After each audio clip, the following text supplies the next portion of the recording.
प्यारे बहनों और भाइयों, मेरा नमस्कार स्वीकार हो। देखिए, आज हम आपके लिए बताएंगे कि जीवात्मा को मृत्यु के बाद क्या गति होती है। तो देखिए, जो शास्त्र में दे रखा है उसी के आधार पर मैं बताऊंगा और वही सत्य माना जाएगा। अपनी तरफ से कोई इसमें मिला नहीं सकता है। तो देखिए, इसमें परमात्मा की प्राप्ति का फल हर्ष, शोक या नाश या मृत्यु से छूटना, और अविद्या का नाश, हृदय ग्रंथि का नाश, समस्त संशयों का नाश या चित्तवृत्ति निरोध या ग्रंथि का नाश या इच्छाओं से रहित हो जाना एवं कर्मों का नाश, पापों से छूटना आदि, इनके छूटने से परमात्मा की प्राप्ति होती है। दोनों का मतलब एक ही होता है। तो जो महापुरुष ज्ञानी यानी अपने जीवन काल में ही परब्रह्म को प्राप्त हो गए हैं, उनका किसी लोक में गमन नहीं होता है। वो यहीं पर ब्रह्म को प्राप्त हो जाते हैं और वो यहीं विलीन हो जाते हैं। उनकी कोई यात्रा होती नहीं है। आप समझ लो।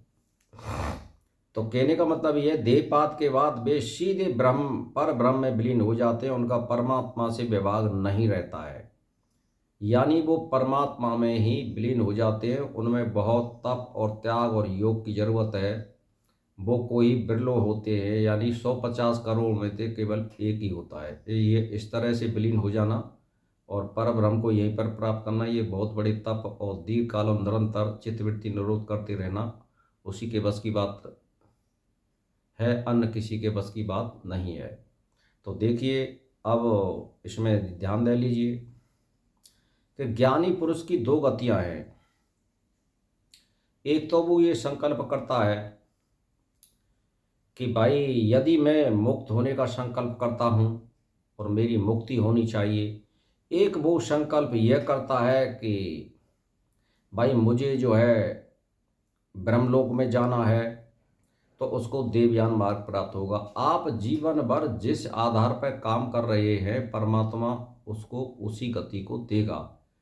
अगर आप दीर्घ कालों निरंतर करते हैं तो एक जन्म में नहीं तो दूसरे जन्म में, दूसरे जन्म में नहीं तो तीसरे जन्म में। यदि आप चित्तवृत्ति निरोध एक बार कर देते हैं और जीवन भर उसी वृत्ति को बनाए रखते हैं, तो परब्रह्म परमात्मा एक ही जन्म में प्राप्त हो जाता है। सीधी सी बात यह है।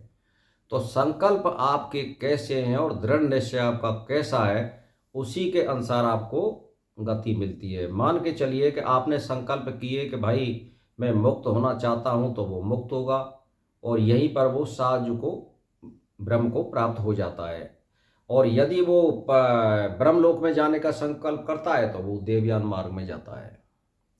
वहाँ जुदे जुदे उसके संकल्प पूरे होते हैं और फिर उसकी एंड में मुक्ति हो जाती है।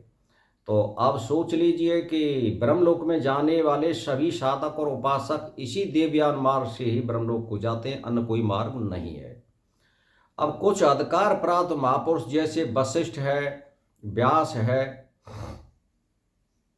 लोक कल्याण के लिए भी आ जा सकते हैं। सामान्य व्यक्तियों की भांति इनका जन्म मरण नहीं होता है। वे परमेश्वर की आज्ञा से इस लोक में आते हैं और अपना कार्य करके वो चले जाते हैं। यानी वो कुछ विशेष शक्ति संपन्न मनुष्य होते हैं जो इस तरह के कार्य करने के लिए आते हैं। तो वो अपना कार्य करते हैं और फिर इस पृथ्वी पर से चले जाते हैं।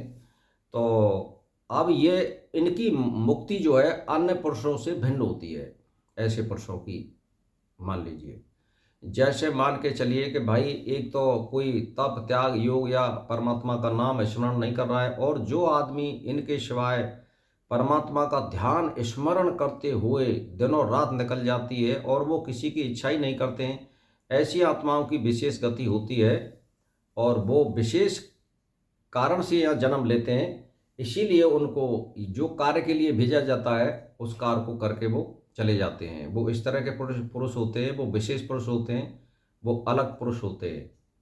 तो जैसे जिनमें एक आदि शंकराचार्य थे, ऐसे पुरुषों में जो कलयुग में ही उनका जन्म हुआ है। और देवरा बाबा का नाम भी आप ले सकते हैं इसमें। और बहुत से ऐसे पुरुष हुए, विश्वामित्र है, वशिष्ठ है, ये बहुत से ऋषि हैं जिन्होंने ये किया है, तो ये विशेष आत्मा होती हैं, इनको किसी कारण से भेजा जाता है। जब इनका कारण पूरा हो जाता है तो ये पुणे चले जाते हैं, तो इनकी गति अलग होती है। तो कल हम आपके लिए मृत्यु के बाद जीवात्मा की गति बताएंगे। तो मेरा इसी के साथ नमस्कार स्वीकार हो।